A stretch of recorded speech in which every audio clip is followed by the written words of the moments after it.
जो बहरे थे उनकी बात हुई थी। फिर आज कह रहे हैं संतों ने सिर्फ तुम्हारी तरफ गौर से देखा और हल करने की कोशिश की है, और जो उनके भीतर समाया है वो तुम्हारी आंखों में उड़ेलना चाहा है।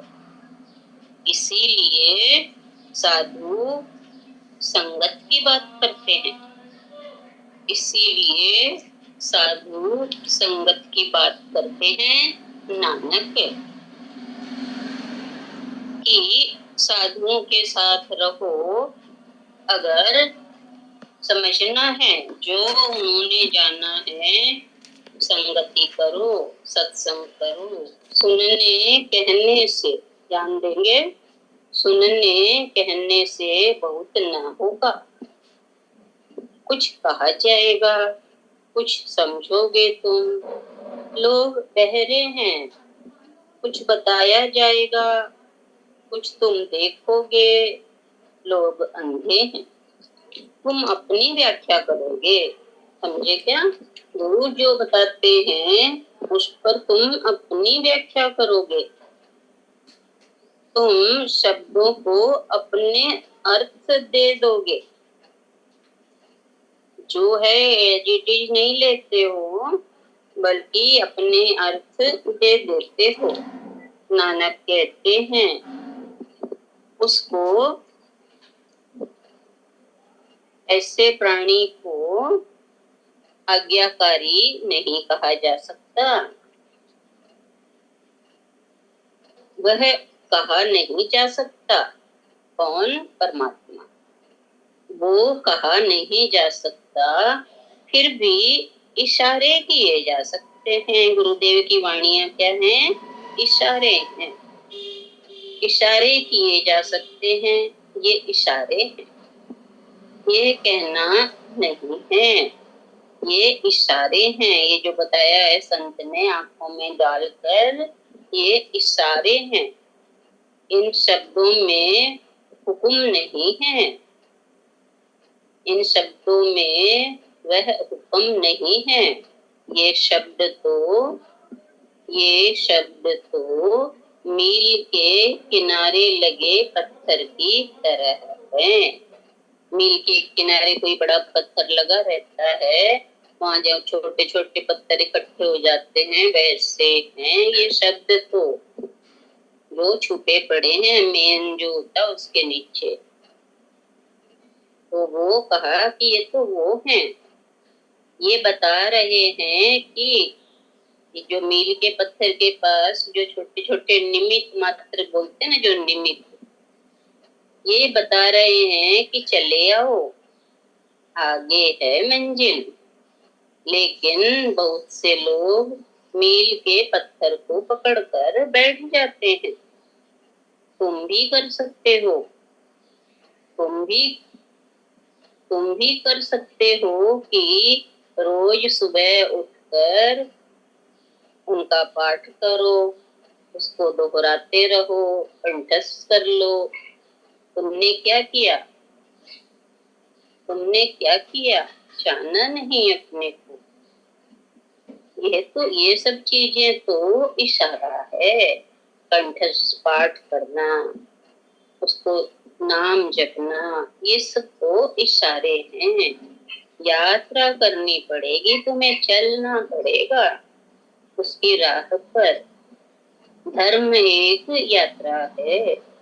तुम चाहे गुरु जी को पकड़ो, बाबा जी को पकड़ो, चाहे गीता को पकड़ो, कुरान को पकड़ो, अगर तुम पकड़ कर बैठ गए तो तुमने मील के पत्थर को छाती से लगा लिया।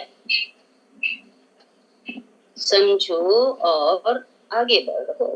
समझ में आ गया तो आगे बढ़ो। गुरु जी ने किसी को भी नहीं कहा कि मुझे पकड़ कर बैठो, आगे बढ़ते जाओ, अपो देखो भव, और आगे चलते चले जाओ। जैसे जैसे तुम आगे बढ़ोगे, राज अपने आप खुलता चला जाएगा। हुक्म को, उनकी आज्ञा को शब्दों में नहीं कहा जा सकता। हुक्म से ही जीवों की उत्पत्ति होती है, उनके हुक्म से ही, उनकी कृपा से ही जीवों की उत्पत्ति होती है। हुक्म से ही कोई छोटा है, परमात्मा की आज्ञा के कारण ही कोई छोटा है, कोई बड़ा है।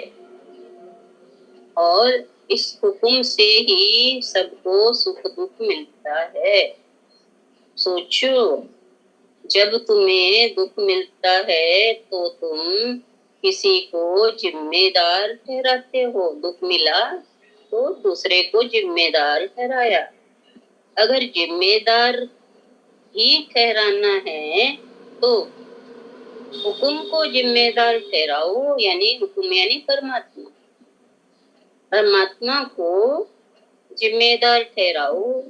पति दुखी है तो सोचता है कि पत्नी जिम्मेदार है, पत्नी दुखी है तो सोचती है पति जिम्मेदार है, बाप दुखी है तो सोचता है बेटा जिम्मेदार है।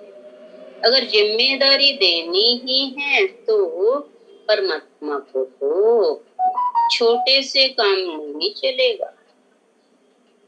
लेकिन बड़ा मजा है, तुम जब भी दुखी हो तो अपने आसपास जिम्मेदारी किसी के कंधे पर टांग देते हो, और जब तुम सुखी होते हो तब तुम मानते हो कि मेरे ही कारण मैं सुखी।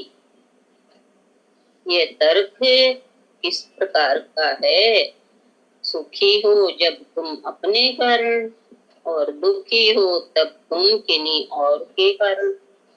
इस वजह से ना तो तुम दुख को हल कर पाओगे और ना ही तुम सुख का राज खोज पाओगे, क्योंकि दोनों हालत में तुम गलत हो। न तो दूसरा जिम्मेदार है दुख के लिए, और न तुम जिम्मेदार हो सुख के लिए।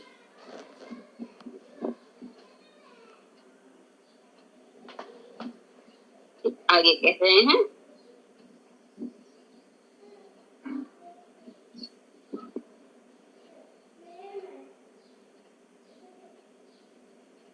दोनों के पीछे परमात्मा जिम्मेदार है।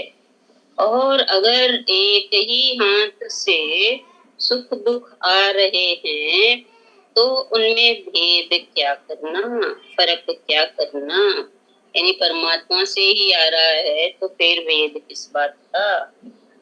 एक छोटी सी स्टोरी दी है, पढ़ती हूँ इस बारे में। एक मुसलमान बादशाह हुआ, उसका एक गुलाम था। गुलाम से उसे बड़ा प्रेम था, बहुत लगाव था, वो बड़ा स्वामी भक्त भी था। एक दिन दोनों जंगल से गुजरते हैं और एक वृक्ष से एक वृक्ष में एक ही फल लगा था। सम्राट ने फल तोड़ा। जैसी उसकी आदत थी सम्राट की, उसने एक कली काटी और गुलाम को दे दी। गुलाम ने चखी और उसने कहा, मालिक एक कली और दीजिए। मालिक एक कली और दीजिए। और गुलाम मांगता ही गया। फिर एक ही कली सम्राट के हाथ में बची। सम्राट ने कहा, इतना स्वादिष्ट फल है। गुलाम ने झपट्टा मार कर वो कली भी छीननी चाहिए, पर छीन नहीं पाया। सम्राट ने कहा, हद हो गई, मैंने तुझे पूरा फल दे दिया और दूसरा है नहीं, और अगर इतना स्वादिष्ट है तो कुछ मुझे भी तो चखने दे।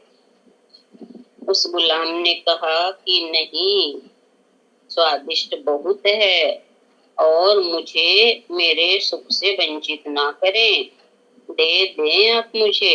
लेकिन सम्राट ने चख ली। वो फल बिल्कुल जहर था। मीठा होना तो दूर, उसके एक टुकड़े को खाना बड़ा मुश्किल था। सम्राट ने कहा, पागल, तू मुस्कुरा रहा है और इस जहर को तू खा गया। तूने कहा क्यों नहीं? गुलाम ने कहा, जिन हाथों से इतने सुख मिले हों और जिन हाथों से इतने स्वादिष्ट फल चखे हों, एक कड़वे फल की क्या शिकायत? एक कड़वे फल की क्या शिकायत? जिंदगी में एक भी जरा सा कुछ होता है तो शिकायत करनी शुरू हो जाती है। इसी के बारे में बता रहे। ये कड़वे फल की क्या शिकायत? फलों का हिसाब ही छोड़ दिया, हाथ का हिसाब है। जिस दिन तुम देख पाओगे कि परमात्मा के ही हाथ से दुख भी मिलता है, उस दिन तुम उसे दुख कैसे कहोगे? तुम उसे दुख कह पाते हो अभी, क्योंकि तुम हाथ को नहीं देख रहे हो। जिस दिन तुम देख पाओगे, सुख भी उसका, दुख भी उसका, सुख दुख दोनों का रूप हो जाएगा। न सुख सुख जैसा लगेगा, न दुख दुख जैसा। और जिस दिन सुख दुख एक हो जाते हैं, उसी दिन आनंद की घटना घटती है।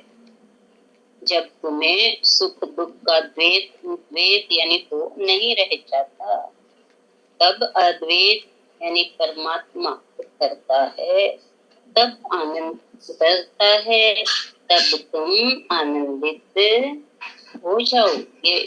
इतना लेंगे और बाद में लेंगे। लेसन आप लोगों ने सुना, रिपीट नहीं करूंगी। सुनीता